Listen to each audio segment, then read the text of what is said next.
Bangla two ইংলিশে ট্রান্সলেশনে আবার একটি ক্লাসে সবাইকে স্বাগত জানাই। চলো আজকে ট্রান্সলেশনটা শুরু করা যাক। হর্ষবর্ধন অতিশয় দানশীল রাজা ছিলেন। নানা বিধি পুণ্য কার্যে তিনি যথেষ্ট অর্থ ব্যয় করিতেন।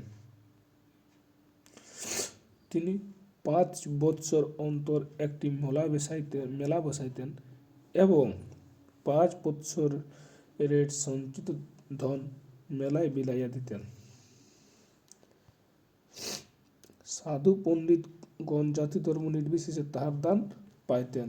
তাহার সময়ে বিদ্যা চর্চার নিমিত্ত বিহারের নালন্দা নামক স্থানে বহু অর্থে একটি বিশ্ববিদ্যালয় স্থাপিত হয়।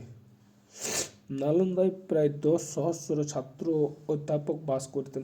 শিলভদ্র নামে এক বাঙালি বৌদ্ধ ওই বিদ্যালয়ে অধ্যক্ষ ছিলেন। এবার এটাকে ভাগে ভাগে আমরা করব। তো চলো ভাগে ভাগে শুরু করে যাক। হর্ষবর্ধন অতিশয় দানশীল রাজা ছিলেন। হর্ষবর্ধন ওয়াজ ছিলেন একজন খুবই বা অতিশয় চ্যারিটেবল কিং। হর্ষবর্ধন ওয়াজ এ চ্যারিটেবল কিং। বুঝতে, হর্ষবর্ধন অতিশয় দানশীল রাজা ছিলেন, এটা একদম সিম্পল। হর্ষবর্ধন ছিলেন একজন অতিশয় চ্যারিটেবল দানশীল রাজা। নানাবিধি পূর্ণ কার্যে তিনি যথেষ্ট অর্থ ব্যয় করতেন। হি ইউজ টু আমরা কেন বসাই? যখন কোনো কিছু অতীতকালে আমরা কোনো কিছু কাজ অভ্যাসগত করতে থাকতাম, সেটাকে বলার জন্য আমরা ইউজ টু ব্যবহার করি। ইউজ টুর পরে ভার্বের প্রথম ফর্ম বসে। হি ইউজ টু স্পেন্ড, সে অর্থ ব্যয় করতেন। এ লট অফ মানি, সে প্রচুর অর্থ ব্যয় করতেন। অন ভেরিয়াস, বিভিন্ন চ্যারিটেবল ওয়ার্ক, মানে বিভিন্ন দান কার্যে। He use to spend a lot of money on various charitable work. প্রতি 5 বৎসর অন্তর একটি মেলা বসাইতেন। He use to organise a grand festival every 5 years. He used to organize a grand festival every 5 years.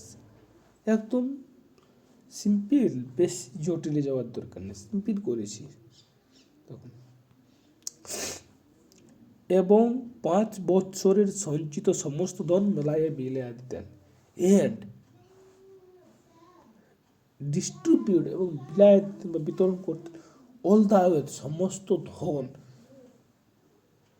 Accumulate, মানে যেটা সঞ্চিত করেছিল, over the past 5 years, and distribute all the wealth accumulate over the past 5 years। কি হয়েছে? সাধু পণ্ডিতগণ জাতি ধর্ম নির্বিশেষে তাহার দান পাইতেন। সেন্টস অ্যান্ড স্কলার্স রিগার্ডলেস, নির্বিশেষে, অফ কাস্ট, জাতি অর রিলিজিয়ান, ধর্ম, তার জাতি ধর্ম নির্বিশেষে, রিসিভড হিজ ডোনেশন, তার যে ডোনেট করতো বা দান করতো সেটা সবাই পেত। তারপরে তাহার সময়ে বিদ্যা চর্চার নিমিত্ত বিহারের নালন্দা নামক স্থানে বহু অর্থ একটি বিশ্ববিদ্যালয় স্থাপিত হয়।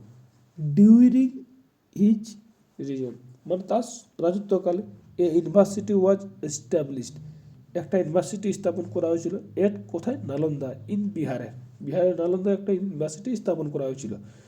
এট হিউজ কস্ট, একটা অনেক অর্থ ব্যয় করে। কি জন্য? For the pursuit of knowledge, কিসে? মানে এই ইয়ার জন্য, নলেজ বা জ্ঞান অর্জন করার জন্য বা বিদ্যা চর্চার জন্য। নালন্দায় প্রায় 10 সহস্র ছাত্র ও অধ্যাপক বাস করতেন। About 10,000 students and professors reside at নালন্দায়। কোথায় বাস করত? নালন্দায়।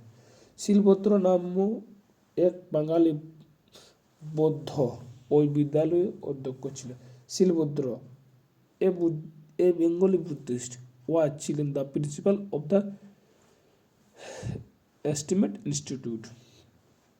ওই ইনস্টিটিউটের একজন অধ্যাপক ছিলেন।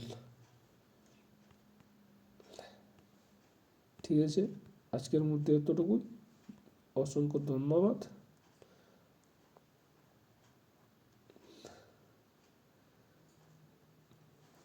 তোমাদের ভিডিওটা কেমন লাগলো, এরকম ট্রান্সলেশন পুরোটা আমার কেমন লাগলো তোমরা একটু কমেন্ট করে জানাবে। যদি ভালো লাগে তাহলে এরকম করে আবার আমি